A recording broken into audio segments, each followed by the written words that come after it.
ఒక విచిత్రమైన కోఇన్సిడెన్స్, మీ జీవిత పరిస్థితుల్ని మీరు తొలుత పోషించిన కొన్ని పాత్రల్ని చూస్తే బాగా కష్టపడే అమ్మాయి పాత్రలు, విపరీతమైన జీవితంతో పోరాడేలాంటి పాత్రలు, కొంత దుఃఖంతో కూడిన పాత్రలు, ఇవన్నీ మీకు రావడం అన్నది కొంత వాస్తవ పరిస్థితులు కూడా చాలా వరకు మీ గురించి తెలిసి సహకరించాయి.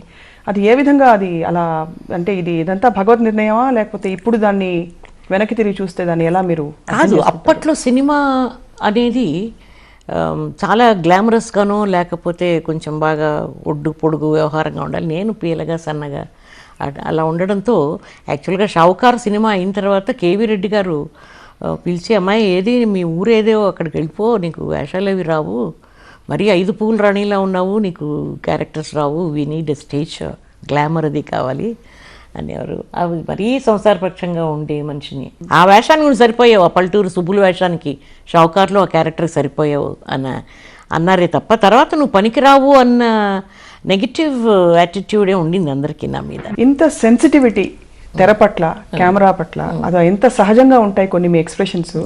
బాగా అప్పట్లో ఆరితేరిన నటీమణులు ఆ తర్వాత తరంలో కూడా ఎవరు అంత సెన్సిటివ్గా, ఉదాహరణకి ఒక సందర్భంలో మీరు కాఫీ అని శివాజీ గణేషన్కి అందిస్తున్న సమయంలో కూడా ఆ కాఫీ ట్రే వచ్చి అందుకునే పరిస్థితి కూడా మీరు వెంటనే స్ట్రైట్ గా తిరిగి చూడకుండా కొంత గ్యాప్ ఇచ్చి చూశారు. అలాంటి మెళకువలన్నీ మీరు తెరపై ఎవరిని చూసి మీరు నేర్చుకున్నారు, లేక ఎవరైనా ప్రోత్సహించారా? మీరుగా నాకు నేనుగా క్యారెక్టర్ని అండర్స్టాండ్ చేసుకొని దాంట్లో లీనవడానికి ట్రై చేసేదాన్ని, అంతే తప్ప ఎవరు నన్ను గైడ్ చేయడానికో లేకపోతే రోల్ మోడల్స్ లేరు. కానీ పెళ్ళైన తర్వాత ఎక్కువగా నేను ఇంగ్లీష్ మూవీస్ చూస్తుండేదాన్ని. I have lot of craze for the Hollywood actresses. ఆ టైమింగ్, ఆ సెన్స్ అదంతా రావడం బహుశా కొంత ఆబ్జర్వేషన్ వల్ల వచ్చి ఉండొచ్చు అనుకుంటున్నాను. నాకు వచ్చిన క్యారెక్టర్స్ ఎలాంటివో చూసుకునేదాన్ని. ఈ పల్లెటూరు వేషాలకైతే చెప్పక్కర్లేదు, రాజమండ్రిలో పుట్టి పెరిగిందాన్ని, సెకండ్ ఫార్మ్ దాకా అక్కడ చదువుకున్నాను గవర్నమెంట్ గర్ల్స్ హై స్కూల్లో. తమిళ్లోకి వచ్చిన తర్వాత, తమిళ సినిమాల్లోకి వచ్చిన తర్వాత మాత్రం ఈ బ్రాహ్మిన్ రోల్స్ అవి చేయాల్సి వచ్చినప్పుడు బాగా అబ్జర్వ్ చేసేదాన్ని. క్యారెక్టర్ స్టడీ ఉండేది నాకు చాలా. ఎదిరి నీచలని especially I did it on the stage also. Balachandra గారి, కే బాలచంద్ర గారి అమెచ్యూర్ యూనిట్లో వర్క్ చేశాను నేను. ఒక 100 షోస్కి వేసాం. అది నా పెద్ద అదృష్టం ఏమిటంటే, షావుకార్ చిత్రంలో ఎల్వి ప్రసాద్ గారు వాజ్ అ గ్రేట్ డైరెక్టర్. ఆయన గ్రూమింగ్లో వచ్చిన దానికి ఫౌండేషన్ స్ట్రాంగ్గా పడిపోయింది నాకు.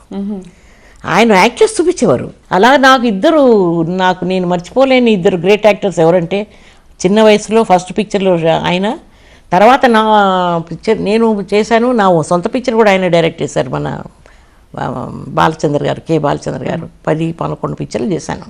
ఆ timing, especially when you do a comedy role, timing చాలా అవసరం. అది నేను కామెడీ చేయగలను అని ప్రూవ్ చేసి, నేను చేయలేని క్యారెక్టర్స్ నా చేత చేయించింది బాలచంద్ర గారికి. ఇది ముగ్గురు కోడలతో స్టార్ట్ అయిందా మీ కామెడీ? ఎదిరినిచ్చులతో స్టార్ట్ అయింది. మామా విజయం అని ముగ్గురు కోడల తర్వాత వచ్చింది. ఆ 3 వెర్షన్స్ లో నేనే చేశాను, హిందీలో, తమిళంలో, తెలుగులో.